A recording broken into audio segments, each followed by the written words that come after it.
नमस्कार, welcome back once again. एक बार फिर से आप सबका इस YouTube चैनल पर स्वागत है। तो इससे पहले की वीडियो में हमने देखा कि जो EMRS, TGT और PGT की प्रिपरेशन कर रहे हैं, जो अभी 13 दिसंबर 2025 को एग्जाम होने वाला है, तो उसके लिए हमने के सिलेबस को देखा था, सोर्सेज देखे थे। तो उसी से रिलेटेड अब हम जो हमने NEP की बात की थी, नेशनल एजुकेशन पॉलिसी के बारे में बात की थी, तो उसी चीज को हम कंटिन्यू करेंगे और NEP पॉलिसी को डिटेल में समझेंगे। तो यह वीडियो आपके लिए काफी इंपॉर्टेंट है, तो आप वीडियो को अंत तक जरूर देखें। तो सबसे पहले समझते हैं ये जो राष्ट्रीय शिक्षा नीति 2020 क्या है। तो जब हम राष्ट्रीय शिक्षा नीति 2020 की बात करते हैं तो यह लागू कब हुई और इसके लिए कौन कौन सी समिति गठित हुई और ये कब लागू हुई और इसमें क्या क्या बदलाव किए गए, पुरानी पॉलिसी क्या थी और अब ये जो पॉलिसी है इसमें क्या नए चेंजेस हुए, तो ये सारी चीजें हम क्या करेंगे, डिटेल में समझेंगे। तो चलिए शुरू करते हैं। तो सबसे पहले हम देखते हैं ये जो पॉलिसी है, तो जैसे इस पॉलिसी की जब हम बात कर रहे हैं, नेशनल एजुकेशन पॉलिसी,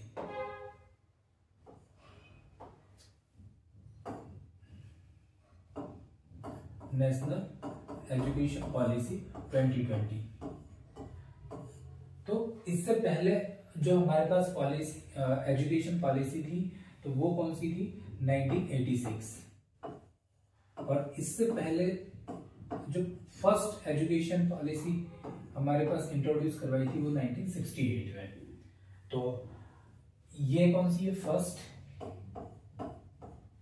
ये सेकंड, और अभी जो हम जिसकी बात कर रहे हैं मॉडर्न एजुकेशन पॉलिसी है, तो ये कौन सी, थर्ड।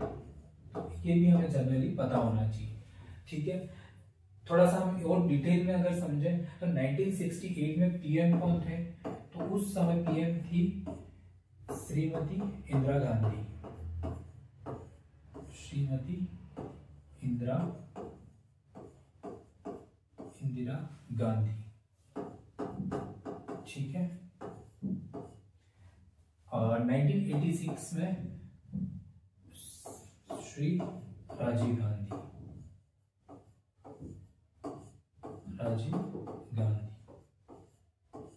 और जब नेशनल एजुकेशन पॉलिसी 2020 लागू हुई उस समय प्रधानमंत्री कौन है, तो श्री नरेंद्र मोदी,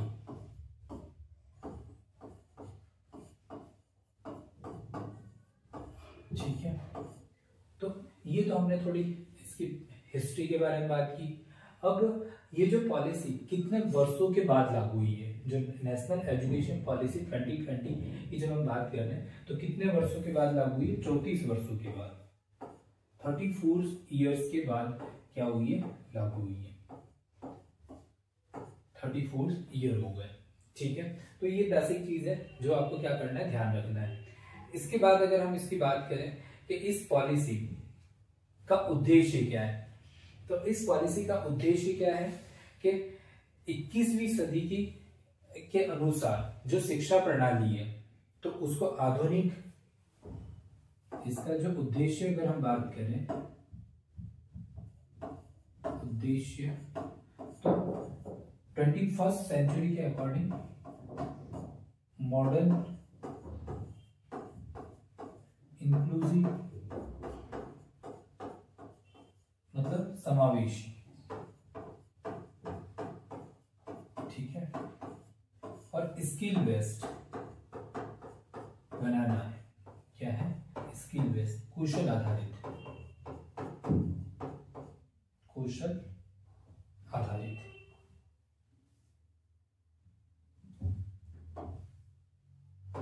कौशल आधारित। जो भी चीज हम पढ़ेंगे बाइलिंगुअल पढ़ेंगे, तो जिससे कि हिंदी मीडियम और इंग्लिश मीडियम जो भी बच्चे इसका दे तो उन दोनों के लिए क्या रहे, इजी रहे, आधुनिक। तो ये तो क्या हो गया, इसका उद्देश्य हो गया। हमने थोड़ी हिस्ट्री के बारे में बात करी कि सबसे पहले जो पॉलिसी लागू हुई थी तो उसके समय प्रधानमंत्री कौन थे, श्रीमती इंदिरा गांधी। और कब लागू हुई? 1968 में। सेकंड 1986 में श्री राजीव गांधी। और अभी कौन है? श्री नरेंद्र मोदी। अब अगर हम थोड़ा सा और ये जो पॉलिसी लागू हुई तो सबसे पहले किन किन राज्यों में लागू हुई? तो अगर हम बात करें तो सबसे पहले लागू हुई थी कर्नाटक, फिर उत्तराखंड,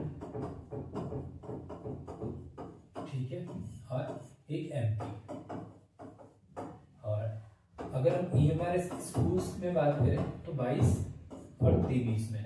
और केवी जो केंद्रीय विद्यालय वहां पर भी कब लागू हुई? 2022 और 23 में।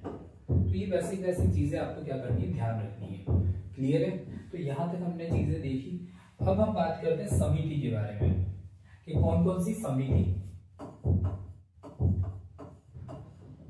गठित की गई इस पॉलिसी को लागू करने के लिए। तो जो सबसे पहले समिति गठित की गई थी वो थी सुब्रमण्यम समिति।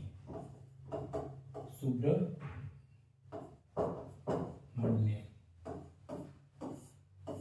समिति, ठीक है। सबसे पहले जो समिति लागू की गई वो कौन सी थी? सुब्रमण्यम समिति। ये कब गठित की गई? 2015 में। 2015 में। 2000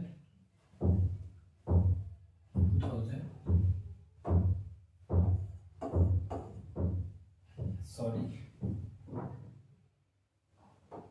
2015 में।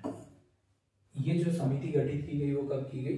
2015 में। और इसने जो रिपोर्ट दी वो कब दी? 2016 में। 2015 में इसको गठित की गई और 2016 में इसने क्या दी?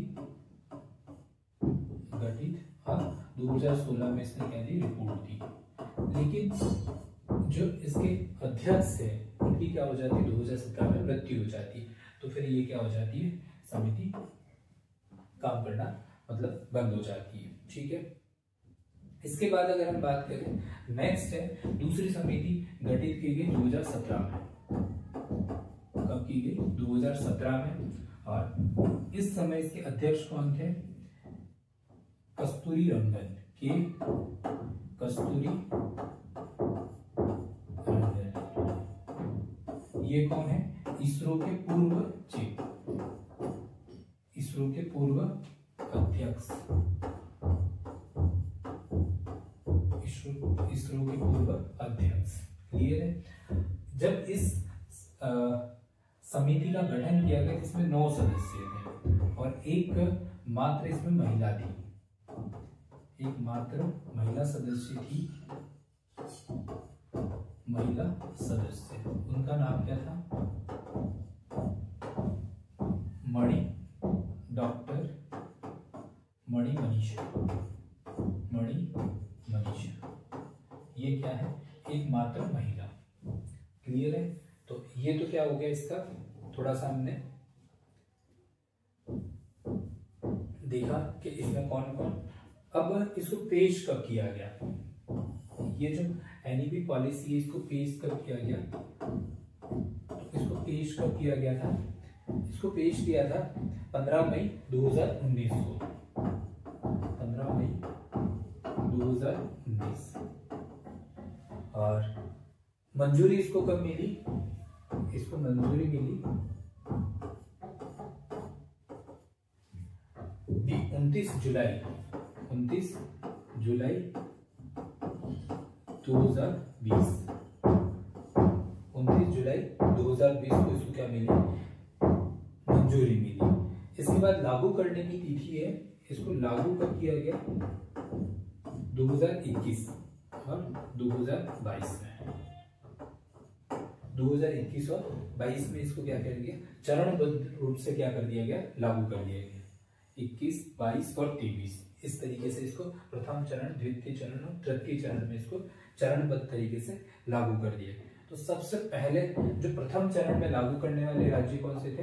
जैसे मैंने कहा कर्नाटक और एमपी, ये प्रथम चरण में। द्वितीय चरण में किसने किया? अरुणाचल प्रदेश ने। उत्तराखंड ने। किसने किया? उत्तराखंड ने। उत्तराखंड ने। और 23 में 22 और 23 में किसने? 22 और 23 में किसने किया? ईएमआरएस और केवी स्कूलों ने 22 और 23 में लागू कर दिया गया। क्लियर है? अब हम लास्ट इसका समझेंगे ढांचा।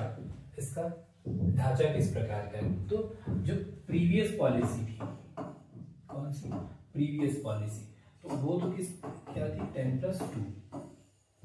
और जो मॉडर्न पॉलिसी है, मॉडर्न पॉलिसी वो क्या है? 5+3+3+4। क्लियर है? तो इसमें क्या हुआ? फाउंडेशनल, प्रिपरेटरी और मिडिल और सेकेंडरी, ये क्या रखेगा? 4 पिलर रखेगा कि जिसमें फाउंडेशनल, प्रिपरेटरी, मिडिल स्टेज और सेकेंडरी। अब थोड़ा सा एज के अकॉर्डिंग अगर बात करें तो ये जो 5 क्या है? 3 से 5 वर्ष के लिए, 3 से 8 वर्ष। इसके बाद जो है वो प्रीपरेटरी में क्या है? 8 से 11 वर्ष के लिए, 8 से 11 वर्ष। और ये 11 से 14, और ये 4 वर्ष क्या है? 14 से 18 वर्ष। तो इस तरीके से क्या रखा कि इनको डिस्ट्रीब्यूट किया गया। अब नेक्स्ट जब हम बात करेंगे वो फाउंडेशनल, फंडामेंटल प्रिंसिपल और एनईपी के पिलर्स। तो एनईपी के पिलर्स की जब हम बात करें तो एक्सेस, इक्विटी, क्वालिटी और अकाउंटेबिलिटी। और इसके उद्देश्य और 1986 से 2020 की जो पॉलिसी है उसमें बदलाव क्या है? तो संरचनात्मक बदलाव, तो 10+2 पहले की जो पॉलिसी किसी की 10+2, और जो नई पॉलिसी है वो क्या है? 5+3+3+4। और भाषा, पहले त्रिभाषा थी, अब क्या है? मातृभाषा पर विशेष। और बोर्ड परीक्षा रटने पर आधारित थी, अब क्या? कॉम्पिटेंसी बेस्ड है। और उच्च शिक्षा स्ट्रीम्स अलग अलग थी, आर्ट्स, साइंस और कॉमर्स, अब क्या? Multi disciplinary. शिक्षा मंत्रालय पहले एचआरडी था, अब एमओई यानी कि मिनिस्ट्री ऑफ एजुकेशन। और साक्षरता लक्ष्य तो लिटरेसी 6 से 14 वर्ष, और अब क्या है? 3 to 18 वर्ष ईयर। विजन क्या है? Universal literacy 100% gross. तो एनईपी 2020 भारत की शिक्षा प्रणाली को अधिक लचीला, मल्टीडिसिप्लिनरी और मॉडल बनाने की दिशा में एक ऐतिहासिक कदम है। इससे छात्रों को केवल ज्ञान ही नहीं बल्कि जीवन कौशल लाइफ होगी।